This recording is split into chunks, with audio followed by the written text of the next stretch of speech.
dana hibah, kemudian menurut kedengaran ini, enggak, ini kedengaran. nanti kita di situ. Iya. Terus menurut NCW sendiri 2005 ke 2006, 2025 ke 2026, apakah sudah semaksimal mungkin bahwa pejabat-pejabat yang memerangi anti korupsi ini bekerja dengan maksimal? Oh ya, oke. Ya. Dah, kita mulai. Ya, oke lah. Ya. Hari ini adalah pelantikan NCW National Corruption Watch yang di Bali ya. Jadi kita duduk bareng dengan Ketua Umum nih, Bang Hanif. Jadi korupsi itu merupakan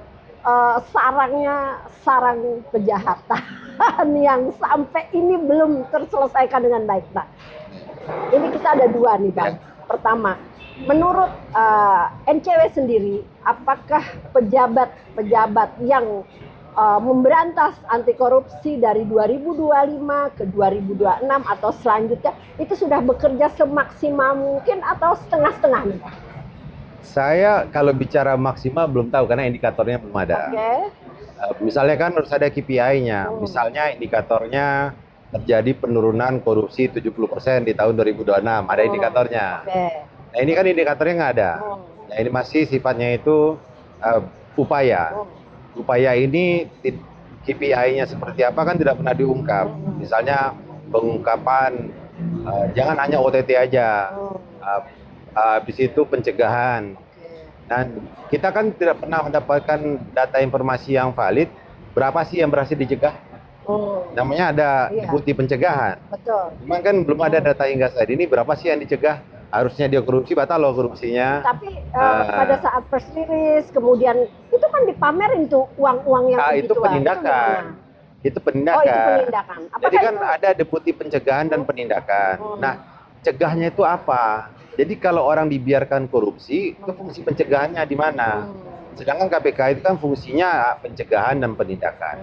Nah, kalau dikatakan sudah optimal, tidak ada indikator yang bisa dijadikan dasar bagi kita mengatakan sudah optimal yang dilakukan. Tapi kita melihat ada progres yang positif penindakan para koruptor di era Presiden Prabowo Subianto ini. Salah satu contohnya nih, dulu terkait dengan, kasih contoh yang paling anyar lah, yang paling baru.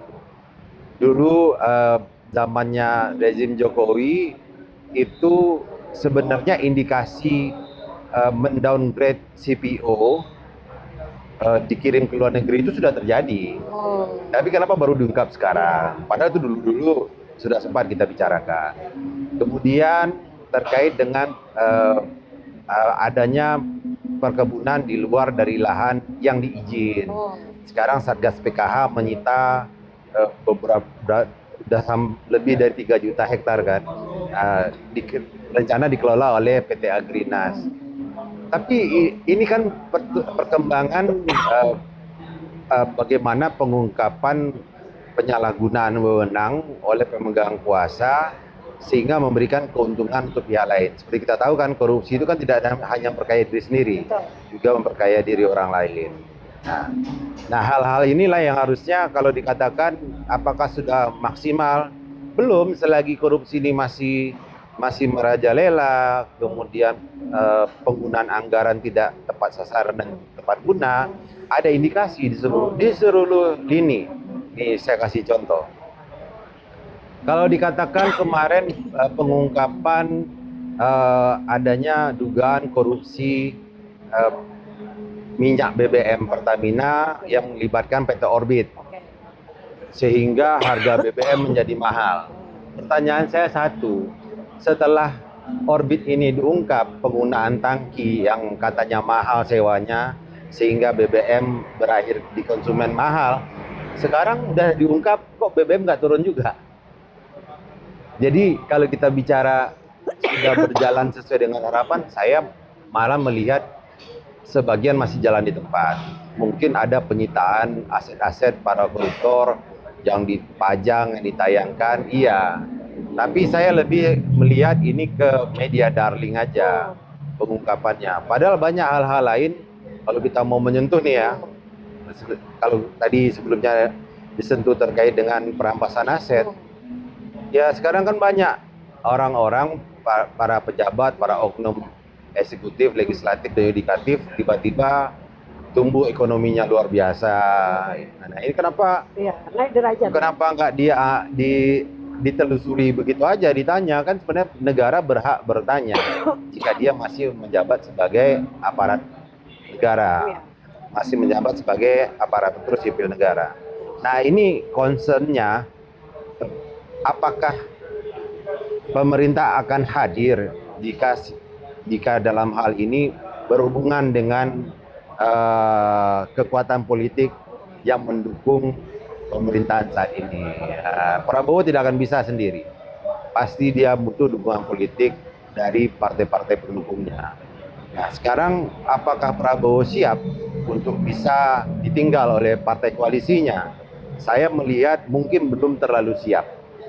Cuman ada beberapa hal yang sudah dilakukan pemerintahan saat ini, ya kita apresiasi lah. Apakah sudah bekerja semaksimal mungkin? Kalau saya, harus direvisi kembali Undang-Undang KPK. Kalau KPK masih di bawah presiden, saya khawatir. Mungkin tidak presidennya langsung mengintervensi, tapi kan mungkin orang-orang di lingkaran presiden bisa mengintervensi KPK, sehingga produktivitas dalam pencegahan dan penindakan korupsi pun akan terhalangi oleh oknum-oknum yang mengatasnamakan presiden tentunya.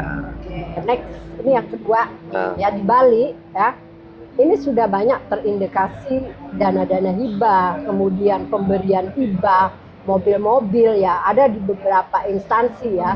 Nah, itu gimana sih Bang? Apakah ini merupakan pengkaburan dari pejabat itu sendiri untuk pengamanan diri dia biar tidak tersangka korupsi kira-kira? Pertanyaan saya satu, hibah ini dari pejabat atau dari pejabat ke instansi, instansi dan aparat? Tergantung sumber dana hibahnya pribadi atau dari instansi. Kayaknya di tengah-tengah ini nih. Nah ini harus ya namanya kita mencari fakta, kita harus lengkapi dulu. Kalau dana hibah ini datang dari pribadi, patut kita pertanyakan. Karena untuk apa dia menghibahkan barang, kendaraan, segala macam ke pemerintahan yang sangat kuat sekali ekonominya. Betul. Nah, tapi kalau dari instansi, misalnya dari kota, dari wali kota atau dari bupati menghibahkan ke aparat, misalnya kan mobil, kendaraan, itu hal biasa. Jadi anggaran yang seharusnya digunakan untuk kebutuhan balai kota, sekarang dihibahkan berupa kendaraan ke kejaksaan, kepolisian, ke BNN, BNPD ya? BNPD. BNPD. BNPD. Itu BPBD ya? Ya, BPBD. Itu hal yang biasa. Sah-sah saja, nggak ada masalah. Tapi warga tuh patut nggak mempertanyakan itu? Karena memang fungsinya daerah itu pada saat ada kondisi efisiensi sekarang, kasnya daerah itu cukup untuk bisa memberikan hibah ke instansi, ke dinas-dinas, atau ke Polda, ke Kodam, Polres, itu kejaksaan itu sah-sah saja selagi bisa dipertanggungjawabkan penggunaan kas daerahnya. Nggak ada masalah. Baik itu mobil maupun kantor atau rumah dinas. Nggak ada masalah, karena memang aset itu dimiliki oleh pemerintahan daerah. Tapi kalau dihibahkan pribadi, baru kita tanya, kenapa kasih hibah? Wong Bali ini ekonominya kuat sekali. Oke, kira-kira harapannya terhadap warga Bali? Harapannya karena Bali ini pintu gerbangnya Indonesia ya, salah satunya selain Jakarta, Surabaya, Medan, Makassar, dan beberapa bandara internasional lainnya. Bali ini potensi pergerakan ekonomi dari seluruh Asia Tenggara, Asia Selatan, bahkan dunia kadang-kadang terjadi di Bali. Baik transaksinya langsung atau transaksi dokumennya yang bergerak di Bali. Masyarakat Bali harus siap. Apapun terjadi perubahan, terjadi algoritma ekonomi ini bergerak terus. Tindakan kejahatan itu bergerak terus. jangan sampai nanti Bali dijadikan sentral untuk pencucian uang. Orang-orang datang ke Bali karena di Bali investasinya enak, tidak Bebas. ada yang ganggu, Bebas. bebas. Jadi kebablasan. Jadi kebablasan. Nah, itulah fungsinya kawan-kawan NCW di DPW Bali untuk bisa menjadi penyeimbang jika ada seandainya aparatur pemerintah, jika seandainya ada pebisnis yang melakukan dugaan suap gratifikasi atau menerima gratifikasi atau ingin melakukan korupsi, ini fungsinya kawan-kawan di DPW NCW Bali untuk bisa secara aktif dan proaktif menjadi fungsi sosial mengingatkan. Nah, kalau seandainya Korwil KPK Bali misalnya fungsi pencegahannya belum karena lebih fokus ke penindakan, dia bisa sebagai mitra kan sampaikan ke NCW. Nah, ini kan kita siap lah. Dan saya berharap kawan-kawan DPW NCW Bali dengan seluruh profesional yang ada di dalamnya ini, akademisi, penggiat sosial, aktivis yang sebagai pengurus, saya punya keyakinan Bali ini akan jauh lebih baik jika jauh-jauh dari korupsi, pungli, gratifikasi, dan suap. Oke, terima kasih Bang. Untuk warga Bali ya, untuk di NCW sendiri dan juga DPP sendiri itu ada hotline untuk pengaduan. Nah, nanti kita akan request. Ya. Terima kasih Bang. Ya, terima kasih. Foto bersama kita bertiga.